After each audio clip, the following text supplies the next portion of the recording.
Rice ఏదైతే vehicles ఉన్నాయో కొత్త సిస్టమ్ పెట్టారు.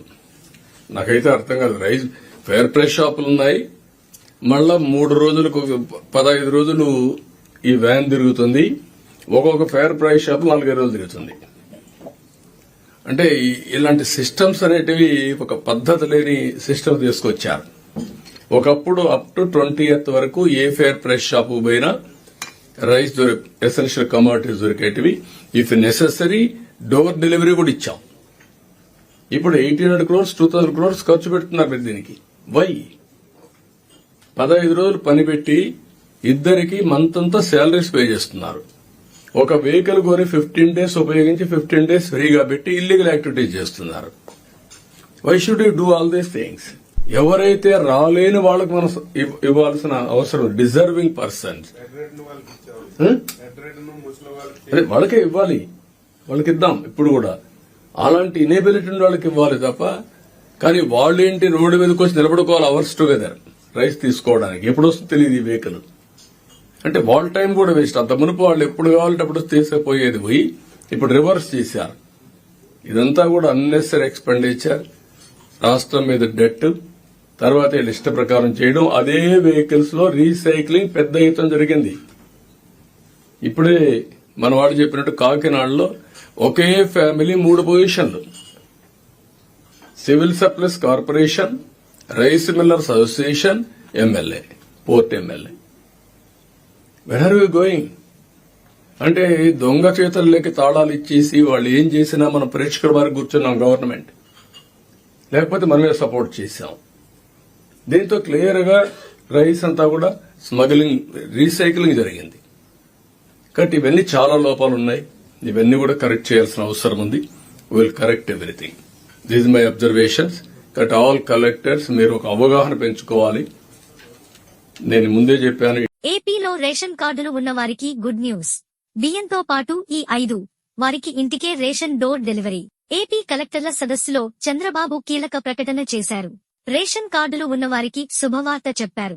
వైఎస్ఆర్సీపీ ప్రభుత్వంలో రేషన్ బియ్యం డోర్ డెలివరీ పేరుతో అక్రమాలకు పాల్పడ్డారని, 1,800 కోట్లు ప్రభుత్వంతో ఖర్చు పెట్టించి మరీ అవినీతికి పాల్పడ్డారని విమర్శించారు.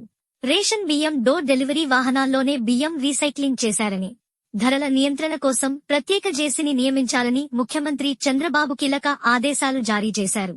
ఆంధ్రప్రదేశ్లో రేషన్ కార్డులు ఉన్నవారికి ముఖ్యమంత్రి చంద్రబాబు నాయుడు శుభవార్త చెప్పారు. జిల్లాల కలెక్టర్ల సదస్సులో కీలక ప్రకటన చేశారు. కూటమి ప్రభుత్వం అధికారంలోకి వచ్చిన తర్వాత తీసుకున్న చర్యలతో కందిపప్పు ధర 40 రోజుల్లో 2% తగ్గింది అన్నారు. రాష్ట్ర వ్యాప్తంగా ఇకపై రేషన్ షాపులకు రాలేని వారికి మాత్రమే ఇంటికెళ్లి రేషన్ ఇవ్వాలని తెలిపారు. అంతేకాదు రేషన్ షాపుల్లో రాగులు, జొన్నలు, సజ్జలు అందించాలని ఆదేశించారు. మిల్లెట్లను ప్రమోట్ చేయాలన్నారు. సెప్టెంబర్ నెల నుంచి పంచదార పంపిణీ ప్రారంభిస్తామన్నారు. అలాగే 6,000 మంది రేషన్ డీలర్ల నియామకాల్ని భర్తీ చేస్తామని, ధాన్యం సేకరణకు కొత్త విధానం తీసుకొస్తాము అన్నారు. సెప్టెంబర్ నాటికి ఏర్పాట్లు పూర్తి చేసి అక్టోబర్లో సేకరణ ప్రారంభిస్తామన్నారు చంద్రబాబు. రాష్ట్ర వ్యాప్తంగా ఇళ్ల దగ్గరకే రేషన్ సరుకుల సరఫరా కోసం 1,800 కోట్లతో కొన్న వాహనాలు, డ్రైవర్లు నెలలో సగం రోజులు ఖాళీగా ఉంటున్నాయన్నారు చంద్రబాబు. ఇదంతా అనవసరపు ఖర్చు తప్ప వాటి వల్ల కార్డుదారులకు ప్రయోజనం లేకుండా పోయిందన్నారు. ఒక్కో వాహనం 15 రోజులే పని చెప్పారని, 2 వ్యక్తులకు నెల జీతం ఇచ్చారన్నారు. ఈ రేషన్ వాహనాలను బియ్యం అక్రమ వ్యాపారానికి వినియోగించారని ఆరోపించారు. అలాగే రేషన్ బియ్యం పక్కదారి పట్టిందన్నారు. ఇంటింటికి రేషన్ బండి అంటూ వాహనాలు పెట్టారని, వాటిల్లో రేషన్ తీసుకోవాలంటే రోడ్డు మీదకు వచ్చి అందరూ గంటల తరబడి లైన్లో నిల్చోవాల్సిన పరిస్థితి ఉండేదన్నారు చంద్రబాబు. గతంలో ప్రజలు ఎప్పుడు కావాలంటే అప్పుడు వాళ్ల ఫ్రీ టైంలో డీలర్ దగ్గరకు వెళ్లి రేషన్ సరుకులు తెచ్చుకునే వాళ్లని గుర్తు చేశారు. గత ప్రభుత్వంలో మొత్తం రివర్స్ చేశారని, ఆ బండి వచ్చేదాకా వీళ్లు పనులు మానుకుని ఇంట్లో ఉండాల్సిన పరిస్థితి ఉందన్నారు. అవే వాహనాలు వాడి బియ్యం రీసైక్లింగ్ స్కామ్ చేశారని, ఇవన్నీ కరెక్ట్ చేయాల్సిన అవసరం ఉందన్నారు. వైఎస్ఆర్సీపీ ప్రభుత్వ హయాంలో ద్వారంపూడి కుటుంబం రేషన్ బియ్యం అక్రమాలపై ముఖ్యమంత్రి చంద్రబాబు కలెక్టర్ల కాన్ఫరెన్స్లో ప్రస్తావించారు. అలాగే ఒకే కుటుంబంలోని 3 పదవులు తెచ్చుకుని రేషన్ బియ్యం మాఫియాకు పాల్పడ్డారని ఆరోపణలు చేశారు. రేషన్ డిపోల్లో గతంలో రకరకాల నిత్యావసరాలు అందించామని, వివిధ శాఖలపై ఏ విధంగా వ్యవహరించాలనే అంశంపై చంద్రబాబు అధికారులకు కీలక సూచనలు ఇచ్చారు. గతంలో ధరలు పెరగకూడదనే రైతు బజార్లు ఏర్పాటు చేశారన్నారు చంద్రబాబు. రైతు బజార్లు ధరల నియంత్రణ వంటి అంశాలపై ఎప్పటికప్పుడు పర్యవేక్షించేందుకు జేసీని నియమించాలన్నారు.